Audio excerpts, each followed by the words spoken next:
Samahan niyo po ako sa pagbasa po ng salita ng Panginoon sa Luke chapter 8, verses 43 to 44.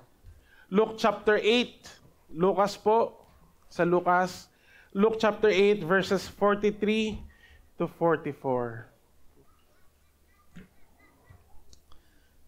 Luke chapter 8, verse 43 to 44. Kung nakita na po natin, sabay-sabay po nating basahin in 1, 2, 3. And a woman was there who had been subject to bleeding for 12 years, but no one could heal her. Verse 44, she came up behind him and touched the edge of his cloak, and immediately her bleeding stopped. Ang Diyos pong magpala sa pagkabasa ng kanyang buhay at banal na salita. Makakaupo na po tayo.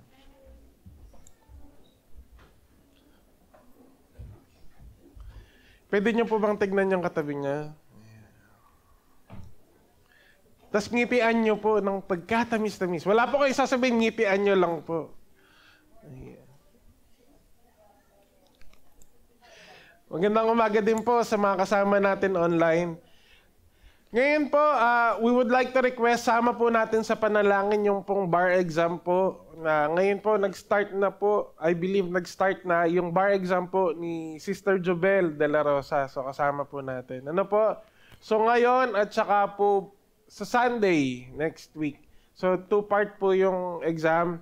Ngayon po si Aldrin din po, Aldrin Gregorio, may laban din po siya, athletics sa Pasig. Tama po ba? Sa Pasig. So ayun po. Hindi po lango yan ha, hindi po. Talunan po yung laban ni Aldrin. So sama po natin sa prayer. Ayan. Tapos po, ilabas ko na yung mga announcement.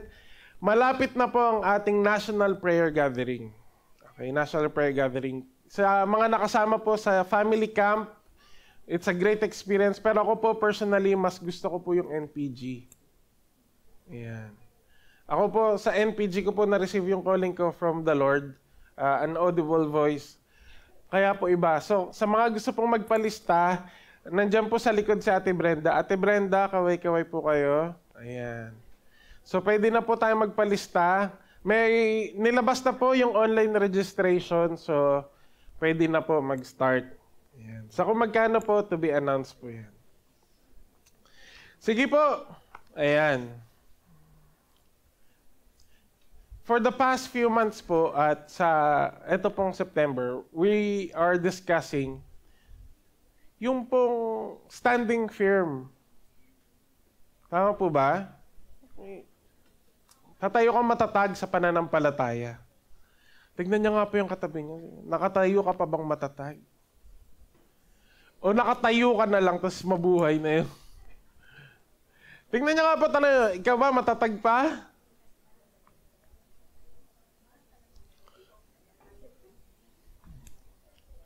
Matatag lang pero hindi na po makatayo. May masakit na ito. Ganun. Pero alam niyo po, standing firm in the passage that we have read was displayed by touching the hem. Yun po yung pag-uusapan natin ngayon. Yung paghawak doon sa laylayan ng balabal po ng ating Panginoon. Marami po sa atin, very familiar po dito. Tama po ba sa kwento ng babae na nawakan yung pong laylayan ng damit ng Panginoon? Noong una po, nung inaaral ko ito, parang wala lang. Tapos eventually po, nung inaral ko po ng gusto, parang iba din yung dating. No po? Ilang mga bagay lang po na pwede po nating makuha. Ano naman ngayon, yung, kung hinawakan ng babae yung laylayan ng damit ng Panginoong Hesus? Una po, it is a sensible venture. It makes sense. Sabi niya nga po, make sense. Gets mo, di ba? Gets mo bakit niya ginawa. Tandaan po natin, ano yung unang sensible venture niya? Ito pong babae na to, na dinudugo, meron po siyang isang mahabang journey ng gamutan. Gaano po katagal? 12 years. 12 taon. It's very remarkable po. Bakit remarkable? Kasi yung iba po, pag nag-sustain yung pagdudugo, iba na po nangyayari dun eh. hindi po aabutin ng 12 years kung dire-diretso po yung pagdudugo. Pero siya po, God sustained her for 12 years. Tapos po, she sought after yung pong medical attention. Inilaban niya. Alam niya that someday gagaling siya. Alam niya that someday that bleeding would stop. Kasi bakit po, kung hindi siya naniniwala, doon hihinto na lang siya sa pagpapagamot. Kung alam niyang hindi siya gagaling, at some point, uuwi na lang siya sa Lord. Iuuwi na lang siya sa Lord. Kung hindi siya pagagaling, iuuwi na lang siya ng Lord. Pero dahil hindi pa siya hinahayaan ng Lord na mamatay, alam niya, pagagalingin pa siya ng Panginoon. For 12 years. That was very long. Tapos po, ang sabi sa atin, Mark 5:26, she suffered a great deal under the care of many doctors. So kahit may nag-aalaga na sa kanyang mga doktor, iba-iba siguro po ito, hirap na hirap pa rin siya. Nasasaktan pa rin siya. And had spent all she had.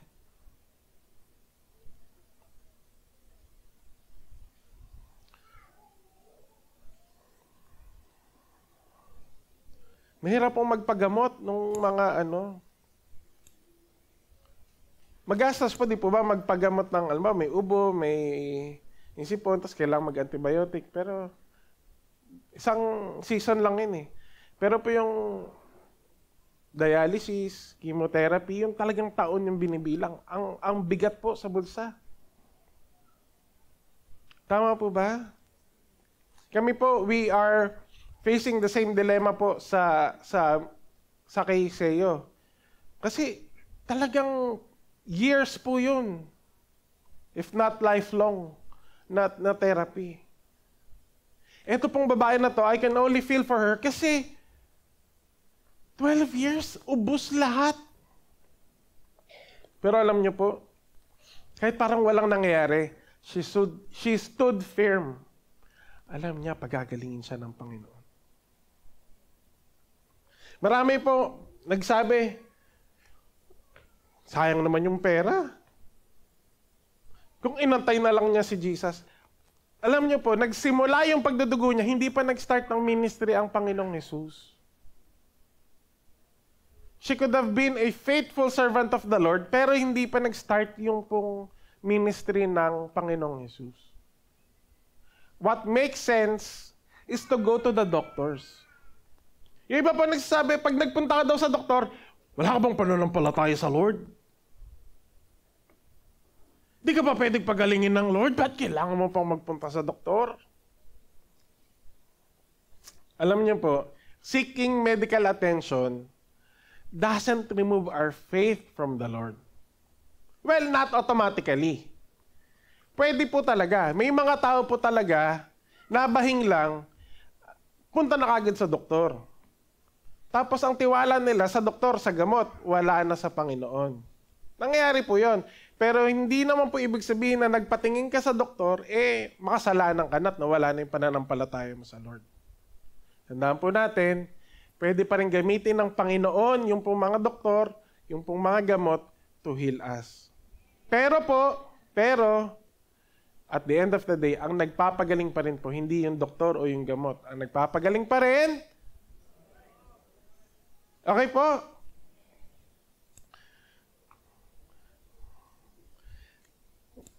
Tandaan po natin, pag nagkasakit tayo, talagang idudulog natin sa Panginoon. Pero hanggat wala pa po yung pong kasagutan ng Panginoon, binigyan tayo ng katalinuhan ng Panginoon. Di pumunta tayo doon sa espesyalista, di pumunta tayo doon sa makakatulong po sa atin. Tama po ba? It makes sense. Pag namamaga na yung paa mo, anong gagawin mo? Punta na sa doktor. Okay po.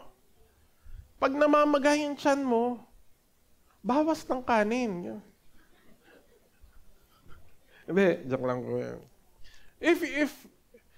Pag may nakita na po kayo mali, pa-check natin. wala nang pong problema doon. Hindi po yung kawalan ng pananampalataya. Pero bago tayo pumunta doon, sumangguni muna tayo sa Panginoon. Okay po ba?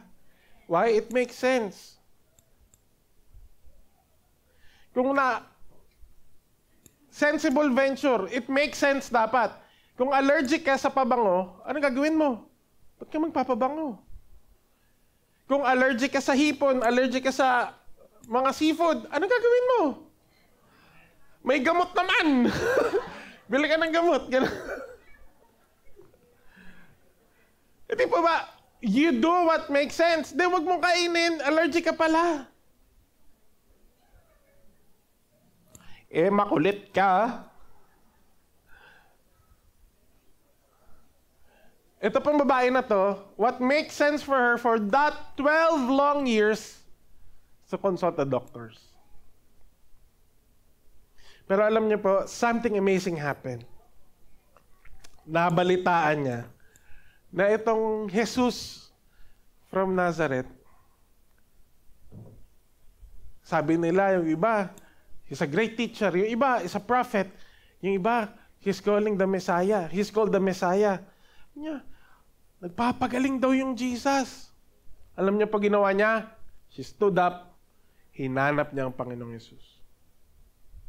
Pagdating po ng Matthew 9:21, ang sabihin niya, she said to herself, if I only touch His cloak, I will be healed. It makes sense. Upon hearing about Jesus, tumayo siya tapos hinanap niya ang Panginoong Jesus. It makes sense.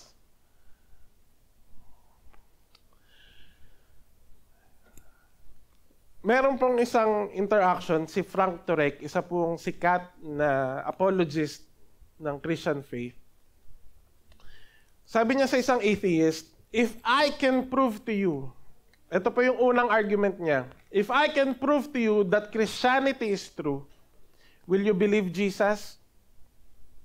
Kung mapapatunayan ko sa iyo, sabi niya po sa isang atheist, sa isang hindi naniniwalang may Diyos, kung mapapatunayan ko sa iyo na totoo ang Christianity, maniniwala ka ba kay Jesus?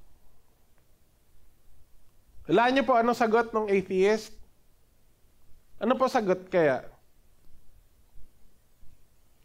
Ang sabi po ng atheist, hindi, ba't ako maniniwala dyan? Then let's stop this talk, sabi nga ni Frank Turek. Napatunayan niya sa harapan ng atheist na totoong may Diyos, pero hindi pa rin siya maniniwala. The problem is not here. The problem is here. Marami po sa atin, may solusyon naman yung problema. Ang pangalan niya, Jesus. Pero hindi pa rin lumapit. Kinakatigasan natin yung sarili nating diskarte. Kinakatigasan natin yung nakasanayan natin. And it doesn't make sense. Alam mo nang sumasablay yung ginagawa mo sa buhay, ba't hindi ka pa lumapit sa Panginoon?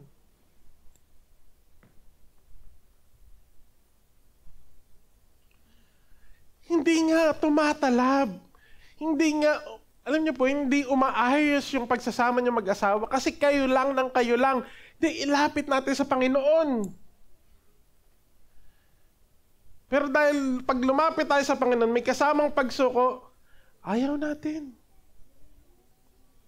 The problem of the heart prevents us to run after the most sensible cure for our problems. Tigas kasi puso natin eh. Tigas kasi ng ulo natin eh. Pero alam niyo po, the sensible step, the sensible cure, the sensible venture is to stand up and look after and go after Jesus. Hahabulin pa rin natin yung kalooban ng Panginoon. Tignan niyo nga po yung katabi niya. Sige pa, tignan niyo yung katabi niya. Sabi mo, alam ko may diskarte ka. Sige po, sabihin niyo, alam ko madiskarte ka. Pero mas magaling ang paraan ng Lord. This bleeding woman heard about a promising cure. Si Jesus, papagaling. Hindi po gamot, hindi therapy, person. Si Jesus. Anong hinanap niya? Si Jesus.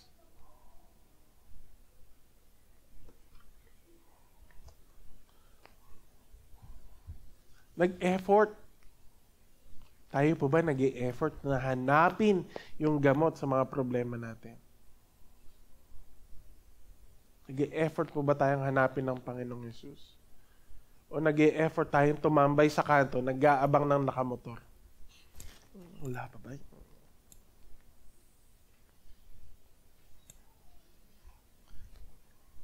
Kayo po, what's stopping you from searching, from looking for the cure? Ano po bang pumipigil sa atin para hanapin ng Panginoong Yesus? He is the sensible cure to our condition. Siya po sagot. Sige po, sabihin niyo sa katabi niyo, siya yung sagot. Ano po yung una natin?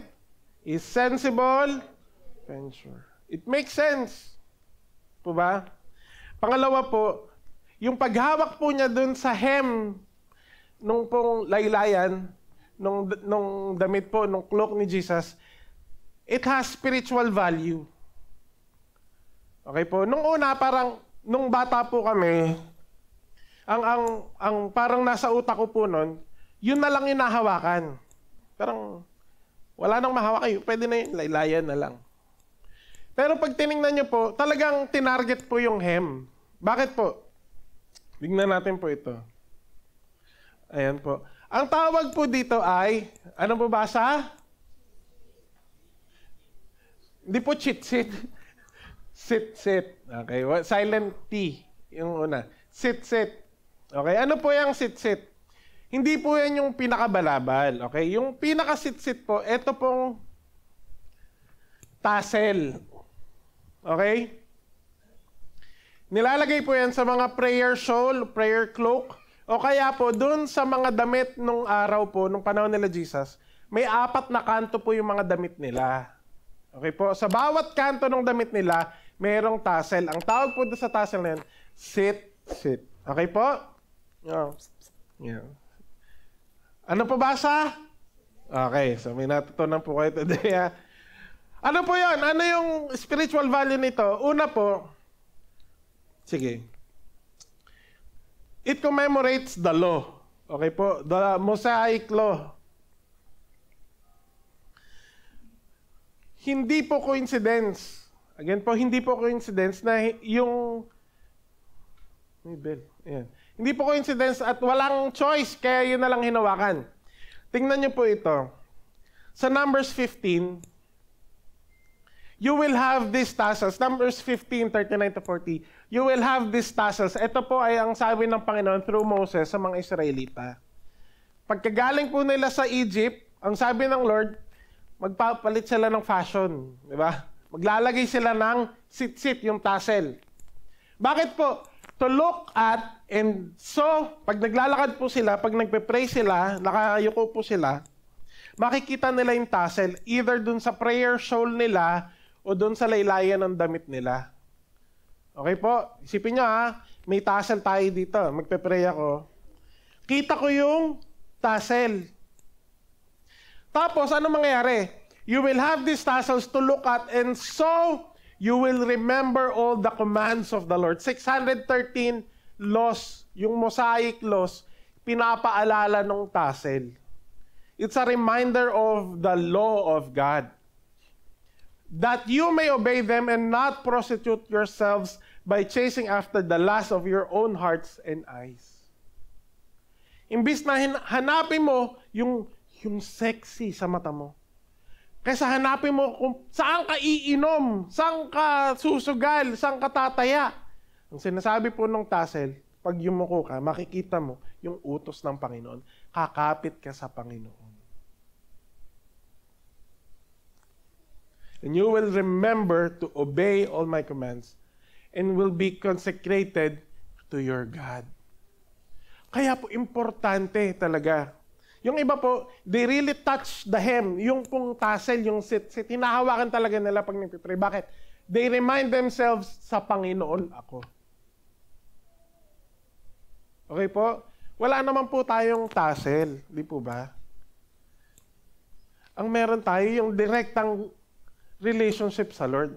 So when we look at Jesus, when we read His Word, sinasabi natin, Lord, I want to cling unto you. Gusto ko tang yakapin, Lord. Kasi sa'yo ko. Okay po? Wala po tayong patasel. Gusto niyo po bang magtatasel tayo? Wala po eh. Pero meron tayo yung spiritual connection sa Lord. Lord, sa'yo ko.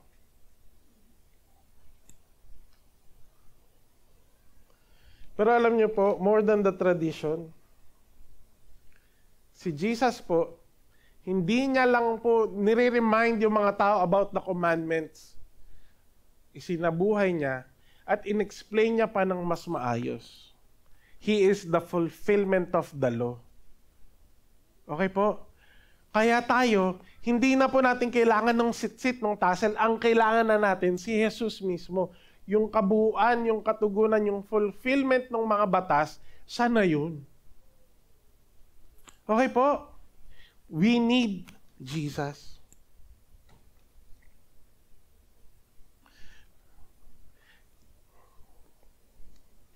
Yung tassel po at the time, yung sit-sit nung hinawakan ng babae,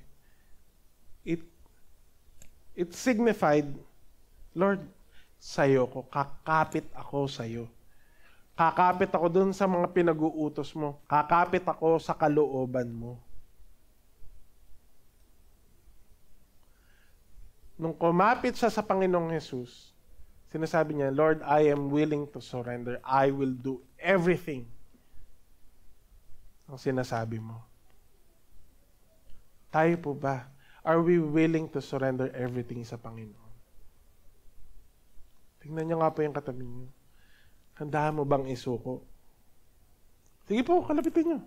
Handa mo na bang isuko? Balikan niyo po. Sabi mo, ikaw nga matigas ulo mo eh. It commemorates po yung law. Pero mas maganda kasi inelevate na ng Panginoong Hesus. Pangalawa po, it is the completion of the prophecy. Okay po? Yung sit-sit po, okay, yung sit-sit is also called as the wings of the garment. Okay? Bakit po wings of the garment? Kasi nga po, di ba, nilalagay siya sa prayer shawl or doon po sa 4 na kanto ng mga damit ng lalaki. May kanto po yun. Tapos, yung tassel po doon, ang tawag doon, wings of the garment. Ano naman? Ano naman? Tingnan nyo po ito, Malakay 4:2. Ito po, mga less known na mga messianic prophecies. But for you who fear my name, the Son of Righteousness, hindi po wrong spelling yan, literal na S-U-N. The Son, yung araw. The Son of Righteousness will rise with healing in His wings. And you will go free, leaping with joy, like calves let you out to pasture. Merong kagalingan in His wings. Yung akala po nila may pakpak. It's the wings of the garment.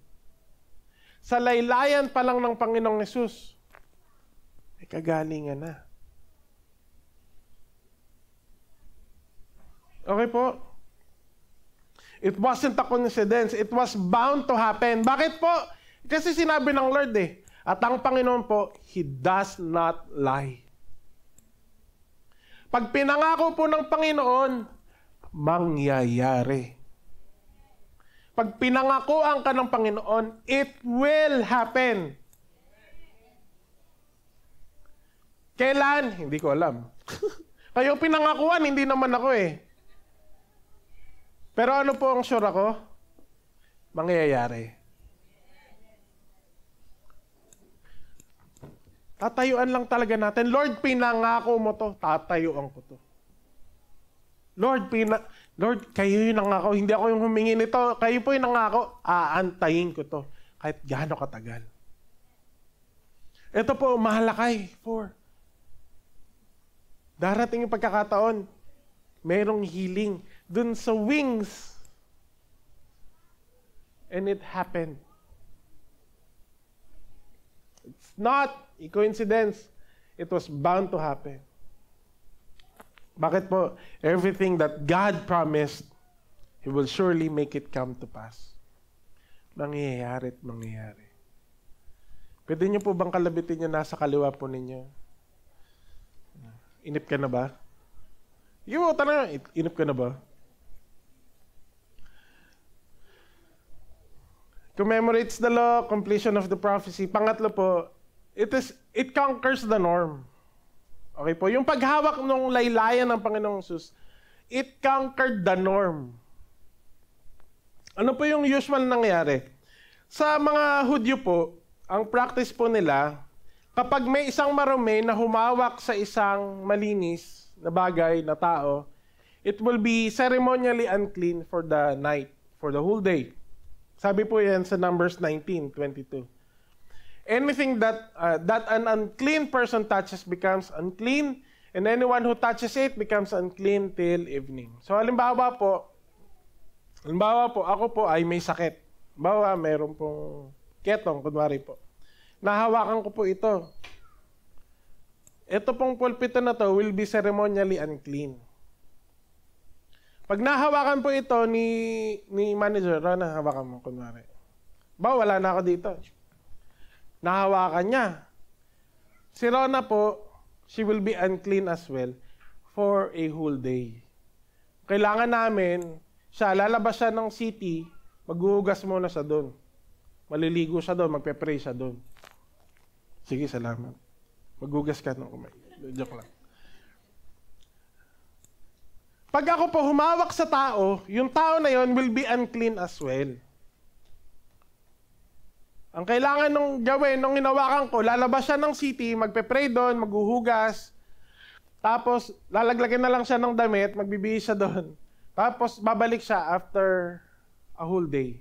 O depende po kung ano yung nakahawak sa kanya, kung ano yung nahawakan niya. Pagpatay na hayop, kapag may sakit, matagal pa po yun, papa-inspect pa siya sa high priest. Alam niyo po, yung pagdudugo, tsaka po yung pong dinadat na ng dalaw yung mga kababaihan, it was considered ceremonially unclean. Kaya talagang lumalabas po sila during daytime. Lumalayo sila sa pamilya nila. Kasi bakit? Pag nahawakan nila yung mga kamag-anak nila, unclean na din yung mga kasama nila sa bahay. Okay po? Eto po, hindi lang siya may dalaw, buwan ng dalaw. Eto po, 12 taon ng romenta ng kwarto. Di po dumalaw. Nagstay for 12 years. She is ceremonially unclean. Pwede natin sabihin physically, hindi na rin siya malinis. Kasi bakit? Ang daming lumalabas sa dugo eh. Hindi po mabango yun for 12 years. Pero nang hinawakan niya pa ang Panginoong Hesus, did someone say, ay si Jesus, ceremonially unclean na yan. Jesus, unclean ka na, lumabas ka na. Nakita po ba natin? Hindi po eh. Di po ba? Nung hinawakan ng Lord, hinawakan ng babae yung laylayan ng Panginoong Hesus, dapat unclean na si Jesus, pero hindi. Na-break yung norm. Imbis na dumumi ang Panginoong Hesus, yung babae yung luminis.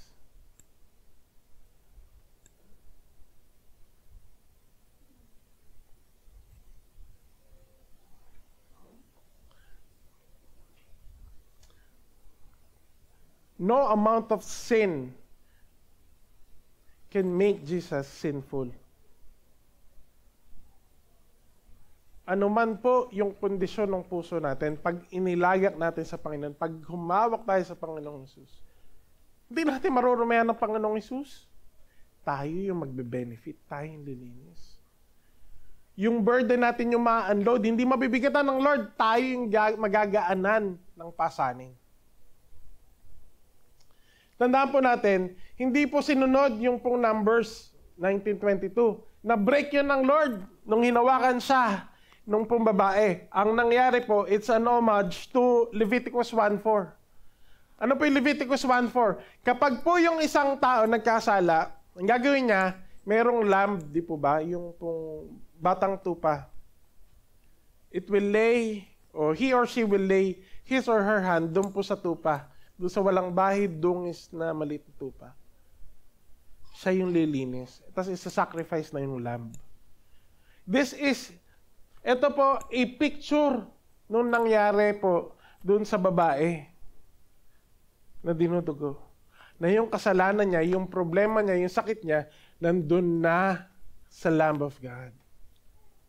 Na nung napako ang Panginoong Jesus, it was not just available for the Jews, it was made available para sa iyo at para sa akin. Jesus took our sin and shame, died on the cross